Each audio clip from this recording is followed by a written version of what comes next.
আসসালামু আলাইকুম, সবাইকে অভিনন্দন Iqbal Bangla care YouTube channel থেকে। আপনাদের সবার প্রতি আমার একটা রিকোয়েস্ট, আমার ভিডিও যদি আপনাদের ভালো লাগে, যদি উপকারে আসে, তাহলে আমার চ্যানেলটি সাবস্ক্রাইব করবেন, শেয়ার করবেন, কমেন্ট করবেন। ইনশাল্লাহ আপনাদের উপকার হবে। তাহলে আমরা শুরু করি। প্রকৃতি প্রত্যয় বাংলা ব্যাকরণের খুবই কঠিন এবং জটিল একটা অধ্যায়, আমরা সবাই জানি। আপনারা যারা বিভিন্ন সরকারি পরীক্ষা দিবেন, বিসিএস পরীক্ষা দিবেন, ব্যাংক, প্রাইমারি, বিশ্ববিদ্যালয় ভর্তি পরীক্ষা সহ নানান পরীক্ষায় যখন অংশগ্রহণ করবেন, তখন দেখা যায় এই বিষয় থেকে যখন পরীক্ষায় প্রশ্ন হয়, এই বিষয়টাকে অনেকে হাইট রেখেই অন্যান্য বিষয়গুলোতে আনসার করতে চায়। সেক্ষেত্রে আমার বেশ কিছু কৌশল আছে। এই কৌশলকে আমরা যদি প্রয়োগ করি, এই পার্ট থেকে যে প্রশ্নগুলো হবে ইনশাল্লাহ আপনাদের সহজ হয়ে যাবে। তাহলে আমি প্রকৃতি প্রত্যয়ে এমন কিছু শব্দ আছে যেগুলো বারবার পরীক্ষায় প্রশ্ন হয়, কিন্তু এগুলো কঠিন। আমি এগুলো সহজ করছি, ইনশাল্লাহ আপনাদের ভালো লাগবে। তাহলে দেখেন, বান থাকে ব আকার দন্ত ন। যে কোনো শব্দের শেষে যদি প্রকৃতি প্রত্যয়জাত শব্দের শেষে যদি বান থাকে, এই বানের জন্য বতুপ হবে। বানের জন্য কি হবে? বতুপ। এই বানের জন্য বতুপ হবে। কোন শব্দের শেষে যদি বান থাকে, এই বানের জন্য কি হবে? বতুপ হবে। এই বতুপটা হচ্ছে একটা প্রত্যয়, সংস্কৃত তদ্ধিত প্রত্যয়, মনে রাখবেন, সংস্কৃত তদ্ধিত প্রত্যয়। বান থাকলে কি হবে? বতুপ হবে। তাহলে এবার দেখেন, আমরা বান যুক্ত শব্দ লিখতেছি। নবান, দয়াবান, মেহেরবান, এই শব্দগুলো শেষে কি আছে? বান আছে, বান আছে, বান আছে। পরীক্ষায় যদি এই প্রশ্নগুলো হয়, আপনি সহজেই লিখে দিবেন কি বান থাকলে বতুপ হয়। তাহলে এবার এটা প্রকৃতি প্রত্যয় করি। তাহলে কি হবে? গুণ যুগ বতুপ। গুণ যুগ কি হবে? বতুপ। এই বতুপ শব্দের শেষে হসন্ত দেওয়া বাধ্যতামূলক, এটা ফরজ। যদি আপনি হসন্ত না দেন, এই হসন্ত চিহ্নটা যদি আপনি না দেন, তাহলে আপনার 1 নাম্বার হবে না। এই হসন্ত, এই প্রত্যয়ের হসন্ত হচ্ছে তার জন্মগত অধিকার।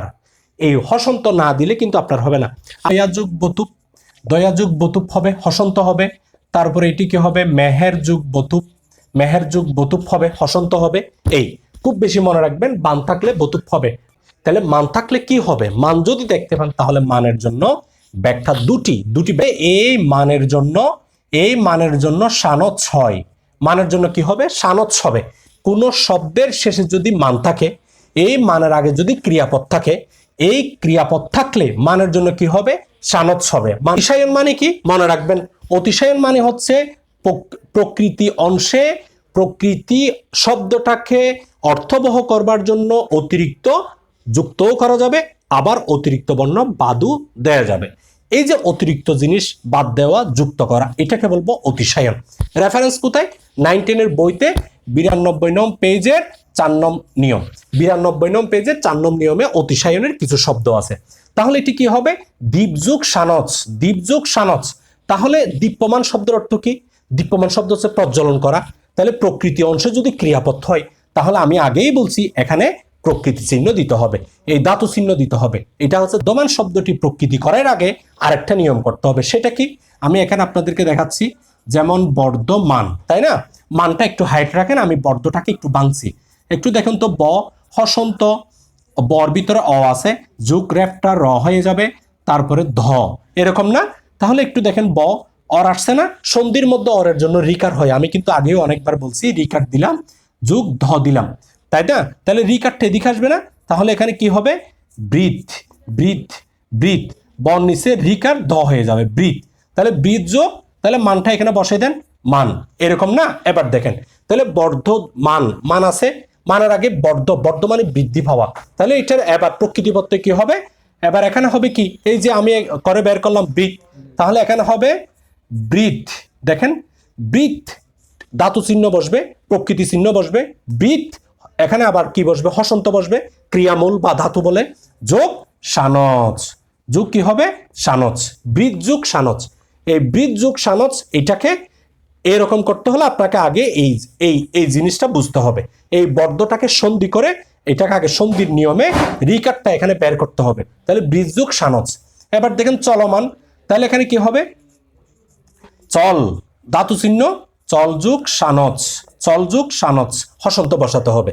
এই তিনটি শব্দ আপনারা বিভিন্ন পরীক্ষায় দেখবেন, প্রিভিয়াস কোশ্চেন দেখবেন, বিসিএস বলেন, primary, bank job, non cadre, বিভিন্ন পরীক্ষা সবখানে এই শব্দগুলো অহরহ আসছে, বহুবার আসছে। তাহলে এই শব্দগুলোকে ভুল করা যাবে না। কোনো শব্দের শেষে যদি মান থাকে, মানের আগে যদি ক্রিয়াপদ থাকে, এই যে ক্রিয়াপদ থাকলে, এই ক্রিয়াপদ থাকলে মানের জন্য সানচ হবে। কি মান আছে দেখেন, মান দিলাম। মানের আগে যদি বিশেষ, মানের জন্য মতুফ হবে। মানের আগে যদি বিশেষ্য বিশেষণ থাকে, এই মানের জন্য মতুফ হবে। মনে রাখবেন, বতুফ, সানচ, মতুফ এগুলোকে সংস্কৃত তদ্ধিত প্রত্যয় বলা হয়।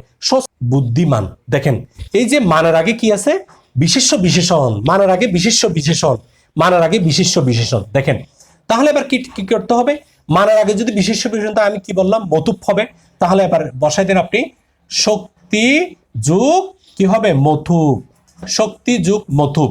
তারপরে ধীমান, ধী যোগ মথুপ, ধী যোগ মথুপ। শ্রীমান, শ্রী যোগ মথুপ, শ্রী যোগ মথুপ। বুদ্ধিমান, তাহলে বুদ্ধি, বুদ্ধি যোগ মথুপ। কীর্তি যোগ মথুপ।